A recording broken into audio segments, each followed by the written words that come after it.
This is the Syracuse Landmark Preservation Board of June 26th. Present at the meeting are Howard Trish. Robert Searing. Nicole Fragnito. Kyle Gregory. Julia Marshall. Jeff Romano. Hillary Donahue. Amber Dillon. And Kate Auetter. Thank you. Acceptance of the minutes. May I have a motion to accept the minutes of June 5th, 2025? So moved. Is there a second? Second. Any modifications? I have one. Okay. Under CA 25-12, the first line, Michael, E and A are switched. That's the only typo that I noticed. Thank you. Good catch. Welcome. Sorry, I missed that. It's the E and the A at the end Spelling of my of name. Michael. Oh, yes, yeah. Yeah, I got it. Just making sure someone is reading. Yeah, oh, no, absolutely. I'm impressed. All Not that in, you were reading it, but that you said it. all in favor? Aye. Any opposition? Any abstentions? Minutes are adopted. Thank you. The board will now conduct a public hearing on today's agenda because we have a few. First, the applicant or the applicant's representative will be invited to describe the proposed scope of work and to present any material documentation describing the proposal to the board. Next, persons wishing to speak in favor of the proposal will be given the opportunity to address the board. Then persons wishing to speak in opposition will be allowed to address the board. Finally, the applicant or a representative will be given the opportunity to make closing comments to the board. Following public comment, the board may vote to approve with conditions, or deny the application just heard. The board may also decide to hold its decision until the next public hearing. If the hearing is closed, no additional information will be allowed into the record except for information that the board may request. That information will be available for public review with board staff. Kate, could you now introduce? Absolutely. First Good morning. This is CA-25-17. It is a certificate of appropriateness for 350 Montgomery Street, also known as Misbah Tower.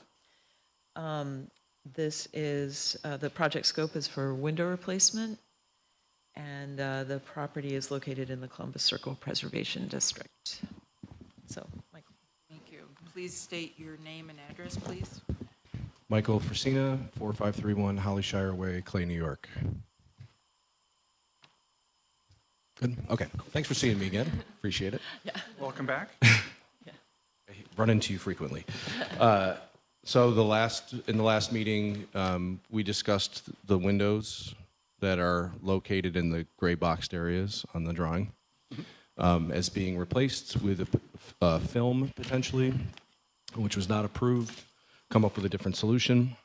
So I have a different solution. I sent Kate some photos. We got the mock-ups yesterday, which is why we didn't call everybody to rush over to the building and go look at it. But we did get some photographs of it.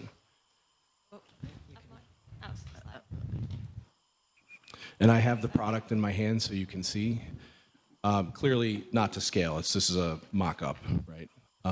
But what we did was we got an exact photo representation on a film that will be applied from the interior side. So when you're looking at it from the street, it matches exactly what's there above and below. The difference being what you see there and what I have in my hand is opaque. And what it's actually going to be applied to is clear to actually let the light through.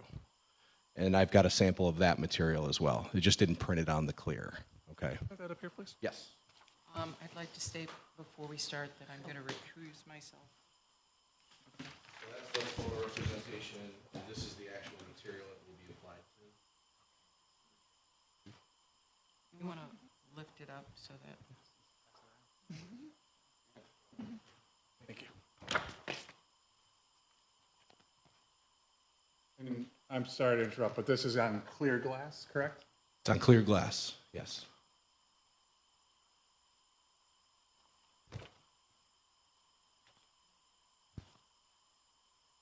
So with the opacity of that, obviously it's more vibrant than what you're seeing with the glass, but on the clear, it'll match almost 1-to-1, which is a far better solution in our mind than a solid color that doesn't break the verticality of that building.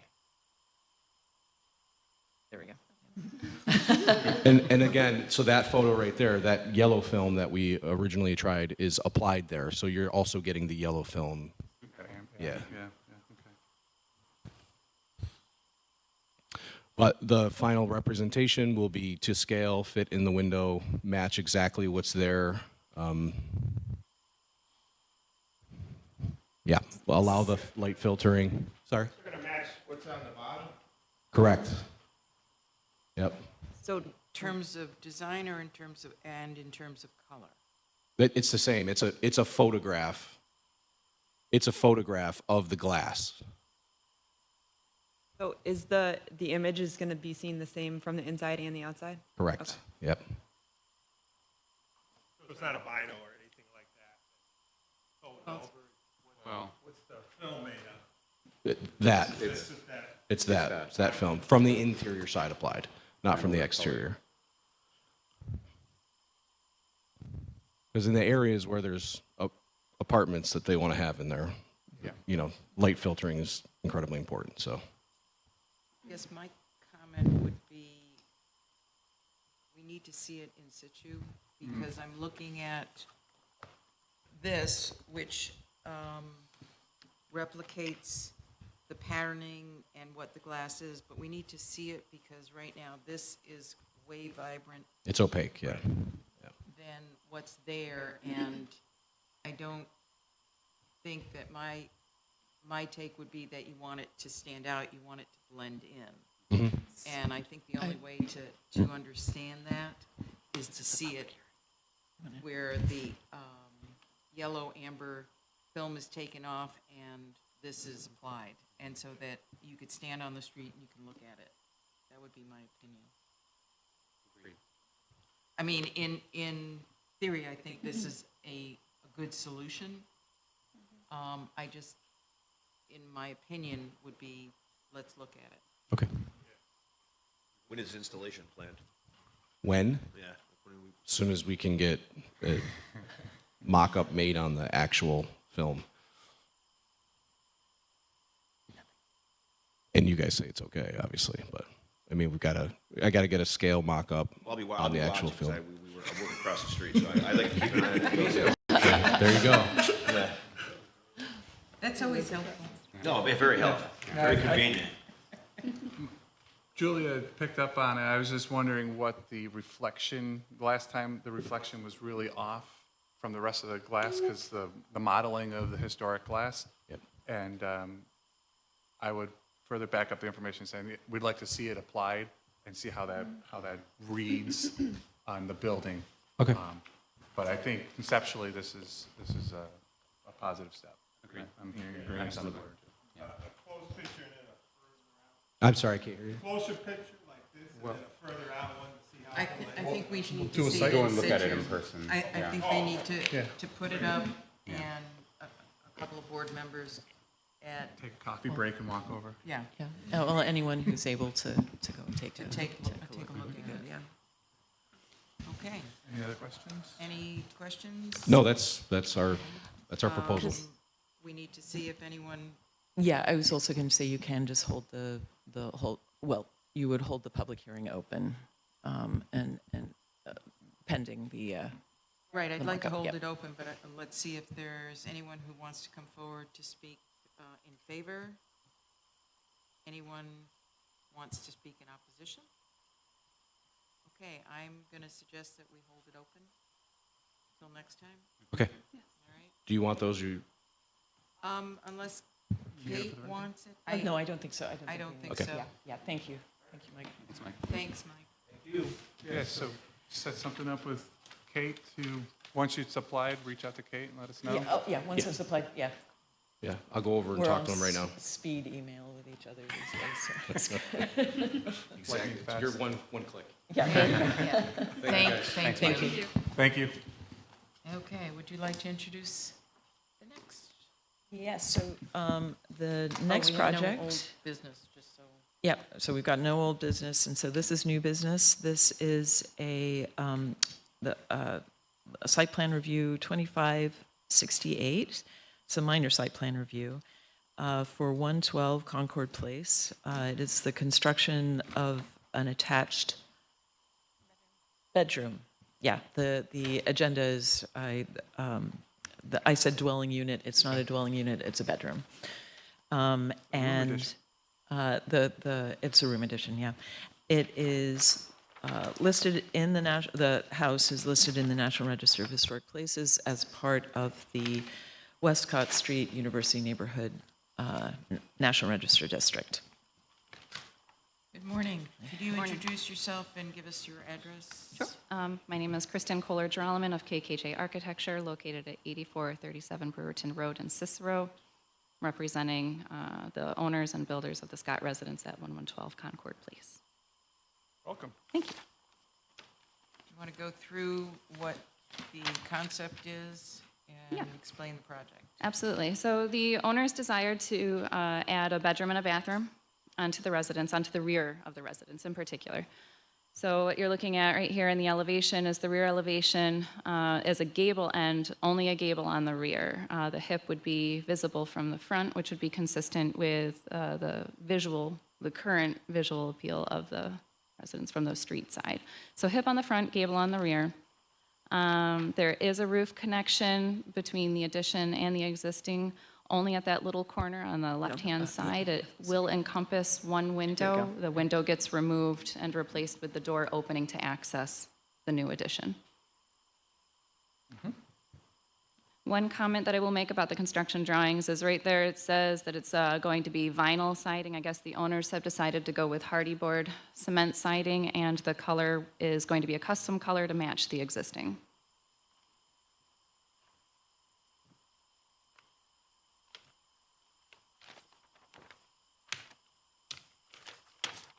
To match the existing of the first floor. Correct. Okay.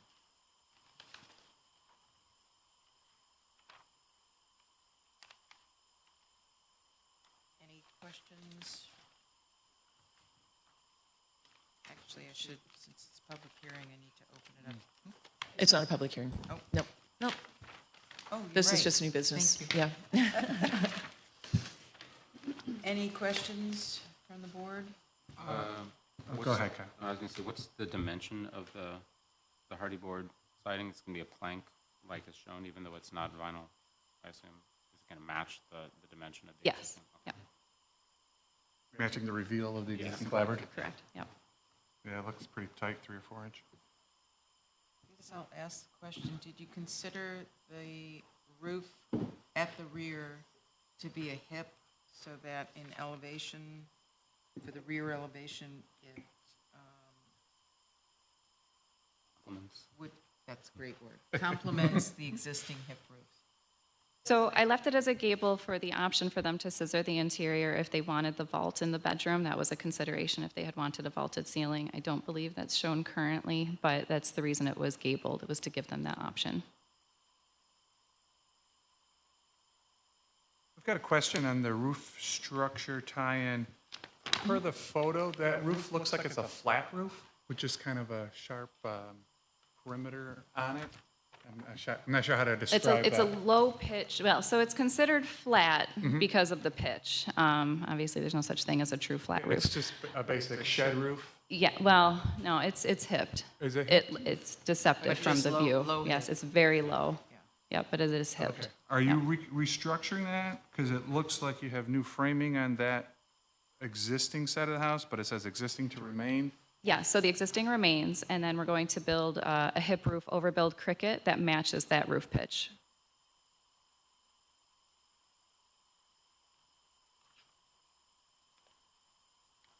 So the existing roof is a rubber roof? No, the existing roof, I believe, is shingled. At that low pitch? Yes. The difficulty is that at least maybe it's just a photograph, but it does look like it's just almost like a hipped band around the edge with a flat roof. It might just be the angle, but it certainly does look like it terminates at a Let's at a see if I flat have any other images of my own. Yeah. Unbelievable if that's a Sh- shingled roof, because less than 3 and 12, Oh, yeah. there's no warranty. Correct. want to get street view? Then you could probably see. What's that? If she Oh, does the aerial, you could tell. I don't have any better photographs. All my photographs are from winter, and nobody wants to look at the winter pictures, so. Okay. Yeah, I mean, that's kind of my biggest struggle kind of on this design is that connection and understanding how we're attaching to the main house. Yep. And it just seems a little conceptually it looks good, but I think when we go in to look at that in 3D, I'm having trouble visualizing how that connection is there. Well, it's an overbuild, so I know it can be done. Yeah. It's just Right. an odd connection. Well, so it's it's a standard cricket typically. When you have the two roof lines that are dying into one another, you would put a cricket gable to make that connection just to pitch the water out. Right, Yep. to divert around. Correct. Yep.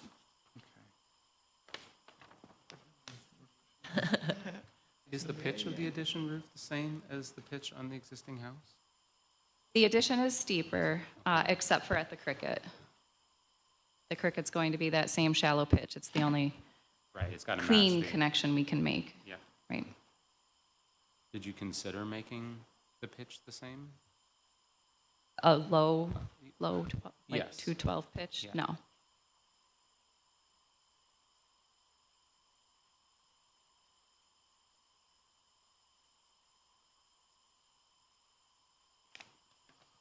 Is the ridge or the peak at the hip of the existing higher than, because I'm looking at it, than the window line where the hip of the front porch meets the window? We're looking at the front. Let me take a look. It appears in the drawing that it's higher. And Oh, sorry. I understand that it's way in the back, so you probably are not going to perceive Correct. that Yeah. difference, but I'm just asking the I think question it's so that everybody, So the ridge looks like it is almost in line with the bottom of those windows. If you zoom in real close. oh, from the glazing. Yes, to the bottom, because that's trim work that you see around that meets the actual roof.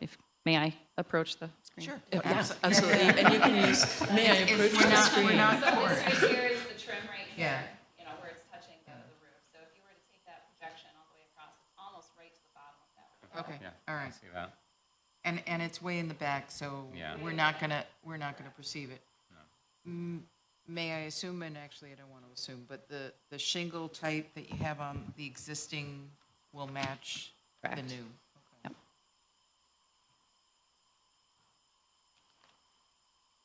The only other comment, and it's a comment that does, in terms of if this is for a person with disabilities, the door, the hallway between the existing and the bedroom is extremely tight. You've got 4'4" from the outside. So it's To not the true center of the ADA, it's wall. what we would consider aging in place. So it's not meant for true ADA approach. It's just to allow for, say, a walker, the Understood, more. but it's just Yeah. really tight with a 3-foot door. So something to consider, the owner should consider. Gotcha. I have no other comments. Is is the board generally in favor of the proposal? Is there any reason? Okay, Yeah. yeah, all right. And our role here is just to review and It comment. is just to make comments, so if the board is in favor, that's the comment that I would return Yeah, back I to mean, zoning. it's scale-wise, it fits the house. I don't have any issue with the rear-facing gable. I think it's a wise approach. You have the hip facing the street for homogeny from the street front and opening up to the back. I don't take issue. I'm just, I'm not clear on the existing structure of that back room and the tie-in, but that's just my hesitation. But the rest of it looks like it conforms fairly well with the And it existing structure. meets zoning in terms of Yeah. setbacks, so. Yeah, right. we're good. Beautiful. Thank Thank you so much. Thank you. Thank you. Okay,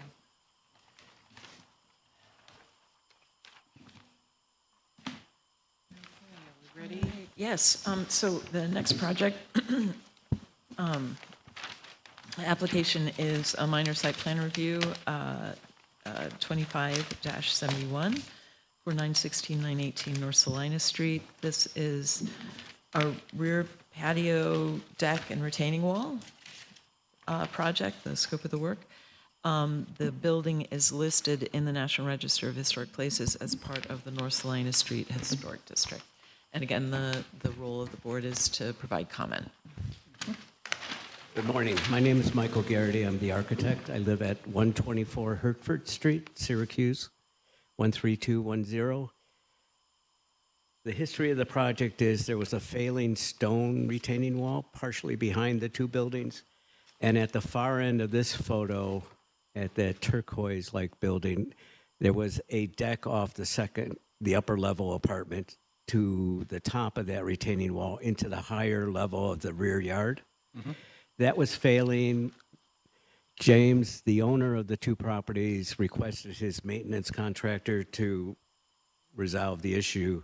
He went ahead and built a concrete block wall behind both buildings to help resolve the structural issue of the original wall and the drainage problems with stormwater collecting from that high slope down to the back of these two buildings. And he's had a constant problem with water infiltration through the stone foundation walls into the basement and lower levels.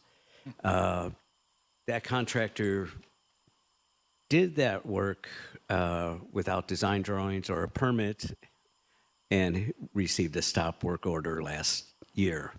I was then brought in to get us to this point.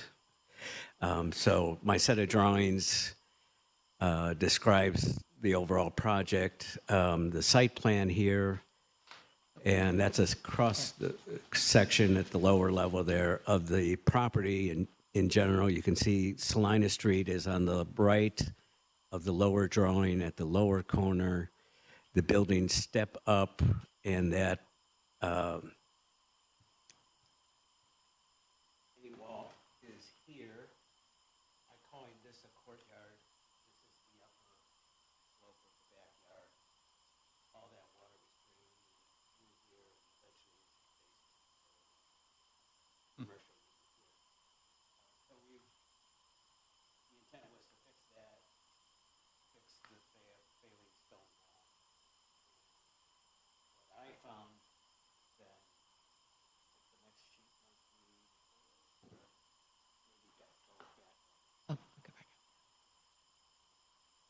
Oh, I think it's my ASK drawing. Oh, okay, so if you keep going, I think that was the one that, one more, or two more. There we go. I didn't have these included There we in go. the original set. So this is the wall that was built. This is a temporary stair to get up to the upper backyard.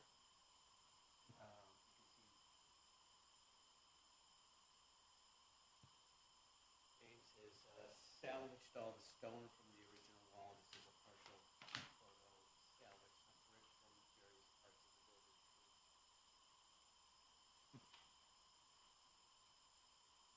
The wall was not designed properly as a retaining wall. So Rich Offerly from St. Germain and Offerly Structural Engineers assisted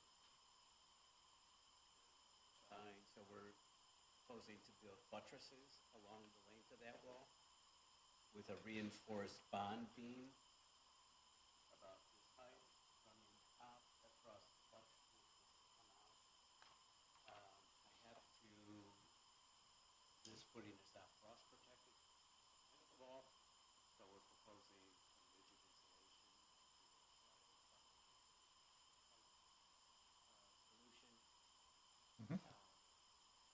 The existing stormwater drainage system will be modified into area drains. And we can go to a plan sheet.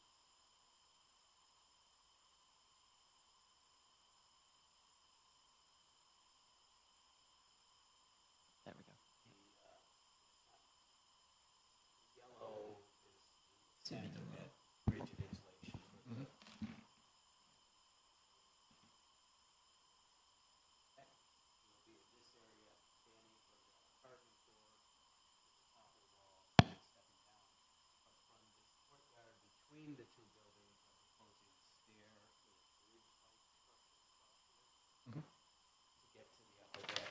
And that's this section here? Yes, so if we go to the section drawings now.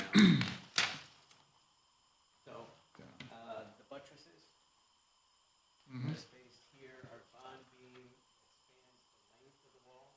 Will be here.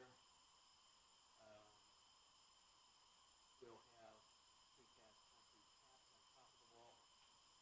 What James is proposing, which is not totally shown here, but is that the exposed face of the wall and those buttresses will use the reclaimed stone as a veneer, the non-structural veneer.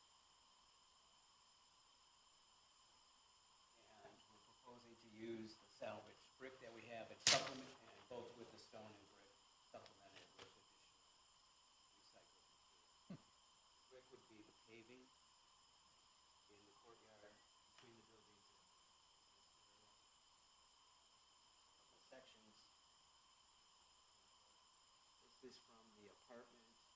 So this is replacing what was there.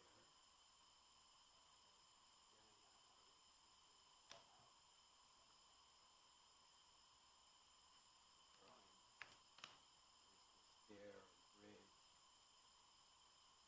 A little higher so that you can walk under it. Full scope of the project. If you stay at the section. Quick question, so the CMU wall is existing? Yes. Was it poured solid? It was there's vertical steel rebars grouted solid at Grouted solid 32. where the rebar is, but Yes, but not the not- entire of the wall? Yeah, and that's why we're adding the bond beam and the buttresses. What is the buttress made out of? That's a 12-inch CMU wall, Okay, reinforced. reinforced and poured solid? Yes. And then in terms of that drainage pipe, Yeah. where is that going? Because it's kind of odd where it's placed. Bless you. Right. It will be modified, but the outlet is at grade on the side of the building, Outside of the building? towards Salina Street. So West that's side. west, I think. Yeah, well, Yeah. So it wraps around, it extends, on my drawings, if you go to the top of the plan, it then goes down the side of the 9 Just wondering what it's tying into, or is it going to daylight? Yeah, 'Cause it's you gotta daylight. keep- It goes to But it's got daylight. to keep it on his, on that Property, yeah, property. You yeah, can't have it drain beyond the property. yeah, it's got a daylight onto your own property. So that's what I'm asking. We're making the best solution, we're making the best solution that we can with the restrictions of this landlocked property. Understood, but codes will Yes, question that because you can't drain onto anyone else's property. yes. So unless you can drain to a dry well, stone dry well, because you can't tie into storm drain from the city. So, what about the existing tree that's shown, is that gone? No, that will remain.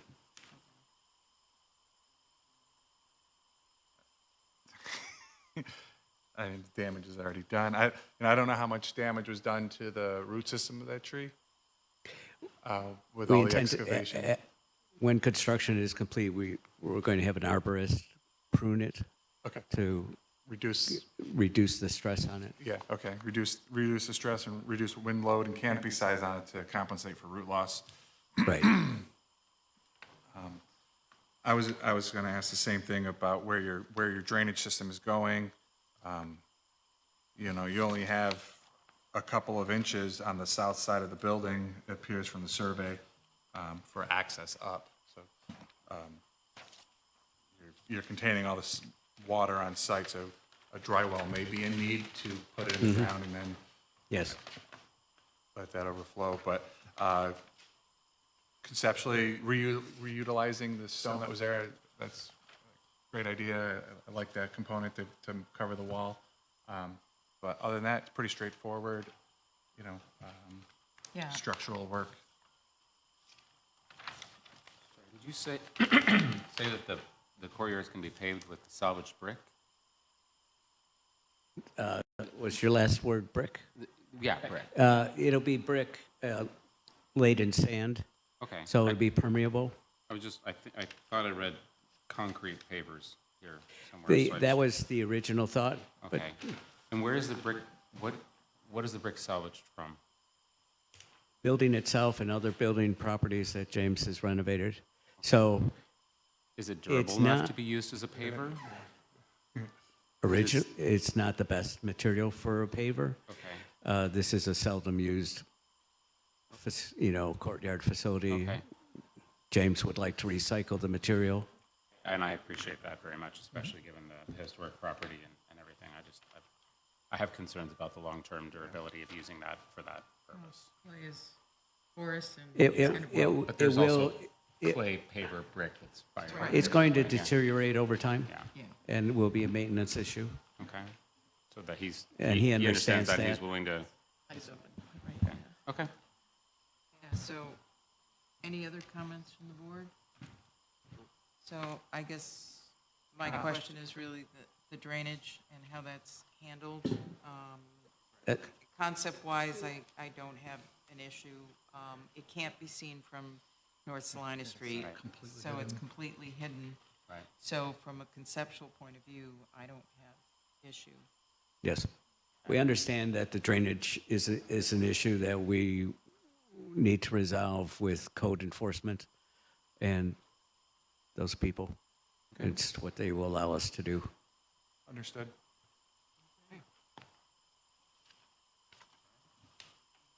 Positive comment in the affirmative? Yeah. All right.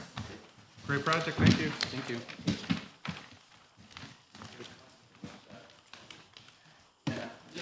You should know that this is the original chipboard siding. Can you introduce yourself? Yeah. No, I'm James Shetty. Oh, okay. Those are the original chipboard siding. We removed the asphalt, layers and layers of asphalt siding and so forth, restored that. And where we couldn't restore, we have fabricated by carpenter who's familiar with that style of chipboard. Thank you. All right, thank you very much. Great property, thank you for maintaining. Thank you. I'm glad he mentioned it, because I was going to ask who engineered it. Engineering on the zoning approval, so they'll put their comments. Okay, all right. Well, the fact that St. Germain did it, you know, the one thing, and I'm not an engineer, but that existing retaining wall was not poured solid. So yes, he's buttressing, but the force of Hydrostatic pressure. yeah, from the rest of the hill, I could see, depending on where the rebar is, it could buckle in between the, but Find the weak point. at some point, my recommendation would be pour it solid, since it's there already. But I'm not an engineer, so I defer to them. So, we Last have piece. one last piece, and this is a discussion item for Thorndon Park, which is spelled with an N, Thornden Park, rather than Thorndon Park. It is a new walking trail, Say that several times. Thorndon Park, Thornden Park. A new walking trail, and if you'll allow me to put my Thorndon Park Association hat on, You need to stand up at the microphone? if I need to stand up, I will. So Thorndon Park is a local protected site. It is city-owned, so the city is not required to actually fill out a certificate of appropriateness. But, so here representing the city today is me. Glenn is retired. But this is a project that I am involved in, certainly through the Thorndon Park Association. The proposal was actually brought to Parks as well as the TPA by some interested citizens, people who enjoy the park, and we're looking at how people are enjoying very much the trail that you see in around Meadowbrook, the retention water area, and noted that there were, although there are paths in Thorndon, there is no looping. There are no looping paths. So we put our heads together and came up with an idea of reusing both the existing brick as well as some asphalt paths that are in the park, and then creating some mulched areas so that we could create a couple different trails. Actually, if you, so what you see on behind you, or I'm sorry, I guess Howard behind you, on the screen is this is phase one is the more purpley colored route, and phase two is a secondary route that will come later. We're going to see what we can do with phase one. The idea, actually, if you go ahead and move to the next slide. What we're interested in doing as well to help link up the different historic features of the park. So we start here, this is in the 30s. 41, rather. Close. Late 30s, so very, very late 30s. The idea is to link a path with reusing existing brick pathway that would start here, goes up to the lily pond, goes down the lily pond, goes down here. This is all brick pathway. It still exists. Various state of repair. We'll come down here, and then there will be a mulch path here. Roughly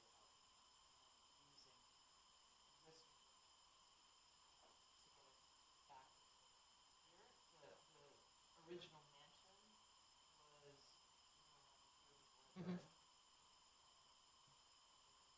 after it was established.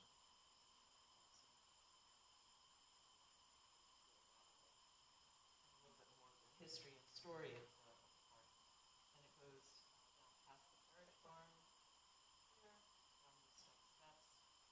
This, and then people will get a glimpse of what I think is one of the best features of the park, which is this former azalea walk. Doesn't have azaleas anymore, but that's in the future. But it is a lovely brick pathway. This path will then officially pool area, and then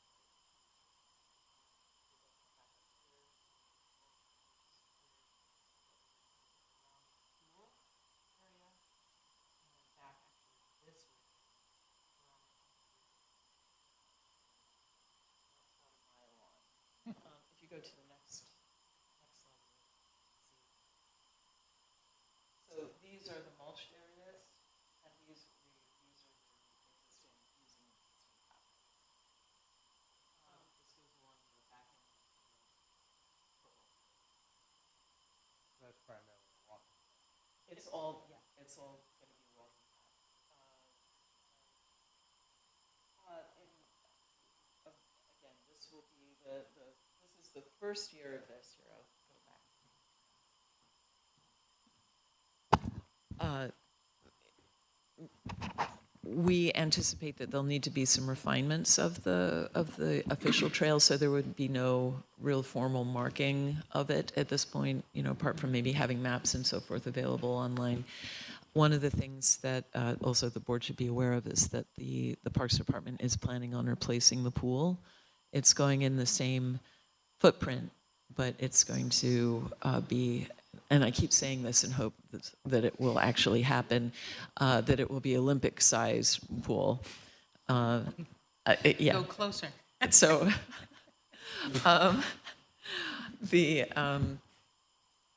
at the moment it's a little too narrow. Anyway, but the pool itself has some real leaking issues, and this pool, and I believe not Onondaga, I think it's Burnett Pool, I believe, are both online to be replaced. So that's going to be a major construction project that will, you know, will need to be flexible with the path around that area. So again, the idea is to reuse the existing pathways that are there. Those, where there is none, it will be mulch trail. If it flops, the mulch pit trail will eventually disappear, and but we don't think it will flop. I think it's going to be a very popular, a new asset to the park. And then eventually here, if you could go back to the first slide again, that other trail, the blue trail, will require some additional bushwhacking, but there used to be a lilac grove back there, and although there are no lilacs now, there is still a brick path that is pretty obscured. But anyway, and that will then loop in that area around the water tower. So the path will be about, I believe we're planning, the mulched areas will be 4 feet wide and 4 inches deep, I think. And anyway, so that is that. And Can I ask a question? Why mulch and not the hard surface? Is it the way it looks there, or just? I think at this point, the interest is in seeing how not putting in any new permanent fixtures into the park, reusing what's there, but I think in part, it's also seeing how this works. If it works. Yeah. Okay. And I don't know if down the line it would become a cinder trail or something. One of the issues, of course, is that it is not handicap accessible. It's not going to be a wheelchair accessible. In fact, none of the paths at the moment are. And that's, I mean, apart from the road, and hopefully the Rose Garden, when the paving project gets done in the Rose Garden, that will be more wheelchair accessible. At this point, this would be an active recreation trail, but not possible for people. You'll also find out if you put in those paths, whether people stay on them, because they'll start to wear, and you might see that you need to modify. That's exactly yeah. So That's why we're not creating Making it any permanent. permanent signs at this point, because I think that people will show us through their Where they desire. wanna Their go. desire paths will pop out. Is Desire there any ways. future plan for lighting? No. It's really no lighting. No, I'm not suggesting, I'm just asking, figured I'd ask the question. Yeah, and I think again, once it is more formalized, I think there's the possibility of putting some benches along the path eventually, but that would require some more conversation about where those would go and what that would look like. Sounds great. Some questions? Yes. With all these new pathways, are there any tree or shrub removals? Anything heavily impacted? Nothing heavily impacted, because we're using, and I'll tell you one of the reasons why, is because we're going to be using volunteer work to do this. At this point, I don't think that we will not be cutting down any trees. It's really, that we've walked the route already, and in particular around next to the basketball courts, that is getting rid of shrubby undergrowth, and we definitely would want to keep the canopy. And then mid-mention of adding benches and stuff, have you coordinated that with Parks Department? I know they're trying to create this bench prototype exists, and we want to use this because we have parts. We are, So, we would definitely be coordinating with the Parks Department on any benches, and this would not be this year or maybe even next year. It might, as I say, I think that we need to wait and see how it evolves. Hopefully in a good direction. Okay, what did you say the distance was of the whole loop trail? The 1 the mile. purple is a mile.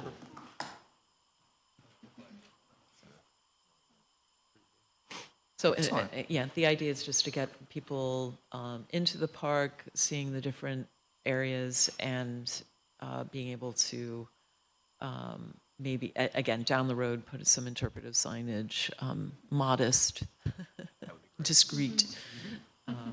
Experience all corners of the park, not Yep. just the football field or something. Yep. Yeah, that's fantastic. So, all right, that's it. That's it. Great. Someone want to make a motion to adjourn? I move to adjourn. Second? Second. All in favor? Aye. Okay, Thank you. we're adjourned.